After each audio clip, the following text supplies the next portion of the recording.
आज जो हम लोग प्रॉब्लम डील करने जा रहे हैं वो एससी वर्मा का है और फ्रिक्शन से रिलेटेड ये सवाल है। क्वेश्चन इस प्रकार से डिज़ाइन किया हुआ है कि एक आपके पास फ्लोर है और उस फ्लोर के ऊपर एक बोर्ड रखा हुआ है। बोर्ड और फ्लोर के बीच का जो फ्रिक्शनल कॉफिशिएंट है वो म्यू गिवन है। ठीक है, आपको यह पता करना है कि कितना मैक्सिमम फोर्स आप अप्लाई कीजिएगा कि ये जो बोर्ड है वो स्लिप नहीं करे। तो आपको मैक्सिमम फोर्स चाहिए। तो ये जो आदमी है वो क्या कर रहा है कि इस रोप को F फोर्स से खींच रहा है। ठीक है, F फोर्स से ये आदमी इस रोप को खींच रहा है।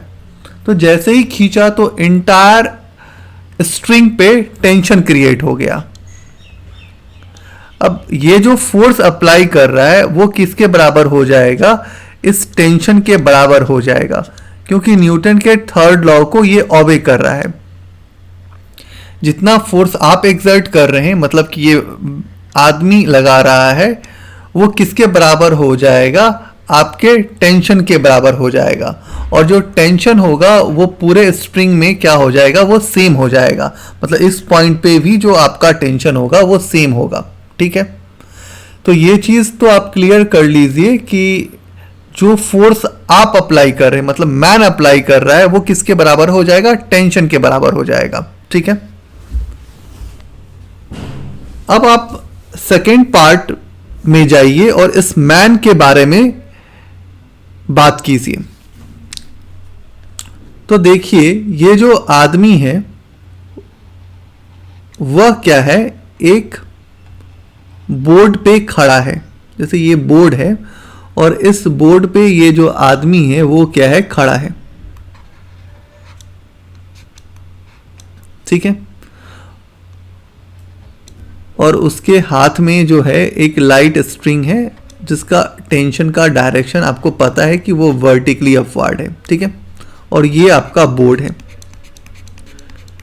ये जो आदमी है वो क्या हो कर रहा है? इस बोर्ड पे फोर्स एक्सर्ट कर रहा है, मतलब इस बोर्ड पे फोर्स लगा रहा है। ठीक है, जरा इस फोर्स को थोड़ा माइक्रोस्कोपिक लेवल पे जरा जा करके हम स्प्रिंग सिस्टम से समझते हैं। तो देखिए, ये अपने पास एक स्प्रिंग है। ठीक है, और एज्यूम करिए कि ये आदमी को आप इस स्प्रिंग पे खड़ा कर दिए। इसी मैन को इस स्प्रिंग पे आपने खड़ा कर दिया। तो जैसे ही वो खड़ा होता है तो क्या होता है? स्प्रिंग जो है जाके कॉम्प्रेस हो जाती है। ठीक है, तो जब स्प्रिंग कॉम्प्रेस होता है तो क्या होता है कि स्प्रिंग का अपना एक गुण होता है कि वो अपने ओरिजिनल स्टेट पे रहना चाहता है। तो वापस वो चाहता है कि ओरिजिनल स्टेट पे रहे और वो ऊपर की तरफ वर्टिकली अपवर्ड एक फोर्स एक्सर्ट करेगा। यही काम यहां पे हो रहा है। ये आदमी इस बोर्ड पे फोर्स लगा रहा है और बोर्ड जो है इस आदमी पे फोर्स एक्सर्ट कर रहा है कि वापस, जैसे ऐसा समझा जाए कि नॉर्मल फोर्स जो होता है वो सरफेस के परपेंडिकुलर होता है और नॉर्मल यहां पे जो रिएक्शन हो रहा है वो कौन लगा रहा है? तो वो लगा रहा है प्लेटफॉर्म। और प्लेटफॉर्म किस पे लगा रहा है? मैन पे लगा रहा है। तो मान लीजिए इस फोर्स को हम N1 से कोड कर लिए। ठीक है, तो ये कहानी यहां से आप समझ सकते हैं। जब भी आपको नॉर्मल में कंफ्यूजन हो तो आप स्प्रिंग सिस्टम के साथ थोड़ा जा करके काम कीजिए, आपको समझ में आ जाएगा।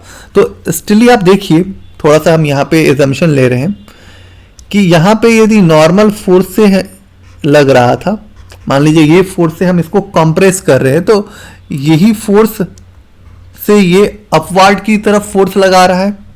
तो यहां पे ये चीजें आपको दिख जाएगा। ठीक है,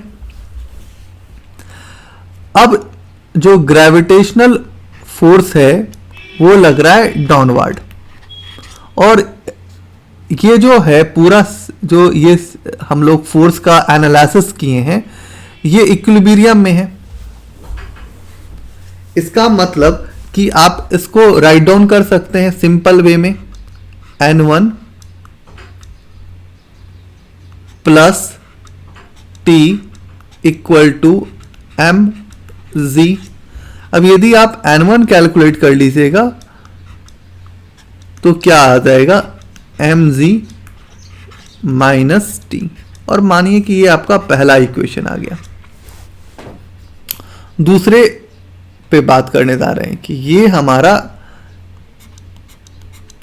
सरफेस है, हॉरिजॉन्टल सरफेस है, और इस सरफेस पे क्या है, एक आपका वुडन ब्लॉक जो है वो रखा हुआ है, या आप बोर्ड बोलिए तो बोर्ड रखा हुआ है, ठीक है।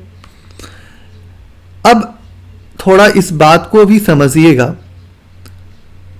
कि ये जो आदमी था तो इसके साथ दो फोर्सेस काम कर रहा है, एक यदि ऊपर के तरफ लग रहा है तो एक नीचे भी तो लग रहा है, और ये आपका यदि मानिए कि ये आपका कोई रिएक्शन फोर्स था तो वो क्या था, N1 था, ठीक है।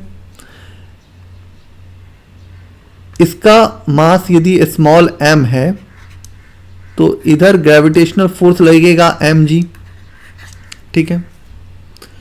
ये जो सरफेस है उस सरफेस का नॉर्मल किधर लगेगा, तो वर्टिकली अपवार्ड लगेगा।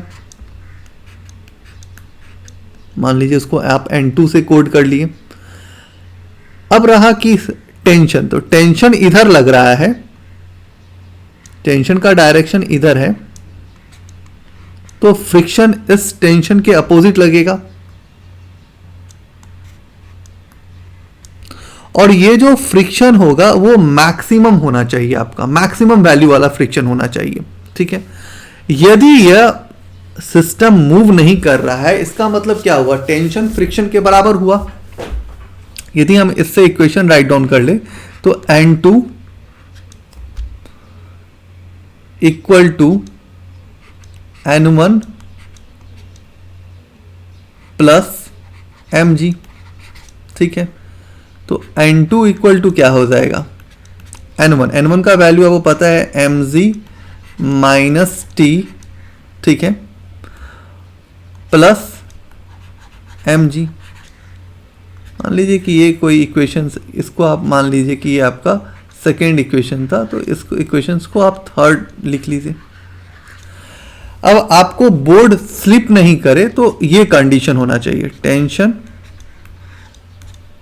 इस कंडीशन को फॉलो करना चाहिए। मतलब आप ऐसा भी सोच सकते हैं कि जो टेंशन है वो किसके बराबर हो गया, आपके फ्रिक्शन के बराबर हो गया, ठीक है। अब आपको फ्रिक्शन से फॉर्मूला से पता है कि फ्रिक्शन बराबर क्या होता है, म्यू इंटू यहाँ पे क्या हो जाएगा N2, तो T इक्वल टू क्या हो जाएगा म्यू, और N2 का वैल्यू आप यहाँ से डेबिट कर सकते हैं, तो डेबिट कीजिएगा तो क्या आ जाएगा mg minus T plus mg। तो T इक्वल टू क्या हो जाएगा mu mg minus mu T, और ये हो जाएगा म्यू स्मॉल mg, ठीक है। अब आप क्या करोगे, T और म्यू टी को इस साइड लेके आ गए, यहाँ क्या हो जाएगा mu mg plus mu mg। अब T आपका कॉमन हो गया तो ये क्या हो जाएगा 1 प्लस म्यू हो जाएगा, यहाँ पे म्यू और z कॉमन आप ले सकते हैं, तो ये क्या हो जाएगा m प्लस m हो जाएगा। तो T बराबर क्या बचेगा, mu z m plus m divide by 1 plus mu. तो ये आ गया आपका मैक्सिमम वैल्यू जो आपको चाहिए था, मतलब मैक्सिमम फोर्स आपका ये हो गया कैलकुलेट। तो इस सवाल को यदि डिजाइन किया गया है तो इसकी डिजाइनिंग किस तरह से है वो एक बार समझिएगा। एक तो आप और भी चीज इसमें कंक्लूड कर सकते हैं कि इसको इंटायर सिस्टम की तरह भी ट्रीट कर सकते हैं। जैसे आप ऐसा भी सोच सकते थे इस क्वेश्चन को डील करने के लिए कि m प्लस m जो है ये ग्रेविटेशनल फोर्स लगा।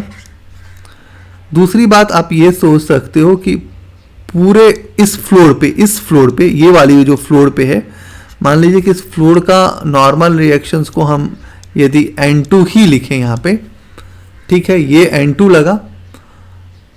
थर्ड बात कि इधर टेंशन लगा, तो अब देखो कि हम यहाँ पे लिखें थोड़ा इक्वेशन को तो क्या लिख सकते हैं, N2 प्लस T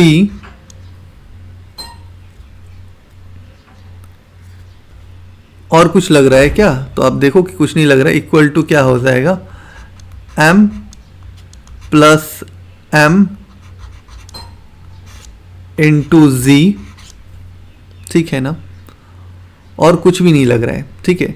अब देखो कि इस n2 की जो वैल्यू निकली है, ये और ये वैल्यू में कोई फर्क है?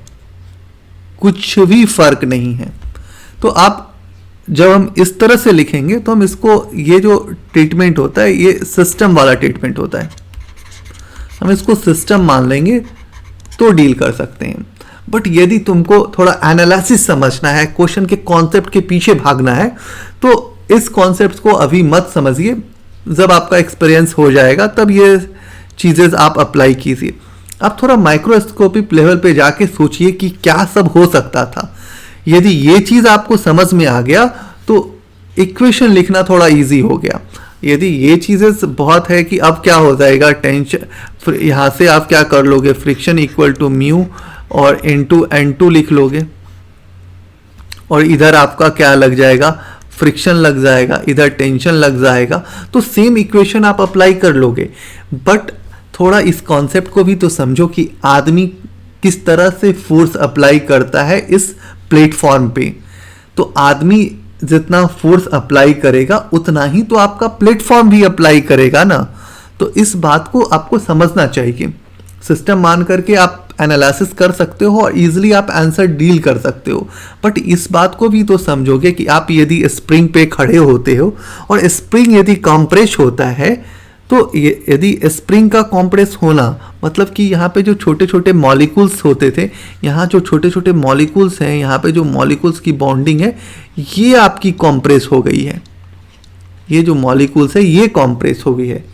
तो ये मॉलिक्यूल्स का जो कॉम्प्रेशन हो रहा है यहाँ पे, जैसे यहाँ पे तो मॉलिक्यूल्स होगा ना, इसके अपर पार्ट में मॉलिक्यूल्स होगा, वो कॉम्प्रेस हुआ होगा, उस हिसाब से ये फोर्स एक्ट किया होगा।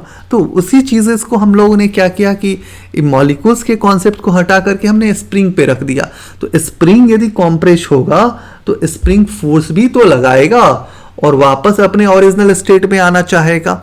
जब वो ओरिजिनल स्टेट में आना चाहेगा तो वो फोर्स का डायरेक्शन किधर होगा, वर्टिकली अपवर्ड, और नॉर्मल जो होता है वो हमेशा सरफेस के परपेंडिकुलर बनता है। तो ये चीज़ें नॉर्मल के भी एनालिसिस में आपको हेल्प करेगा। तो आज के लिए थैंक यू इस सवाल के लिए।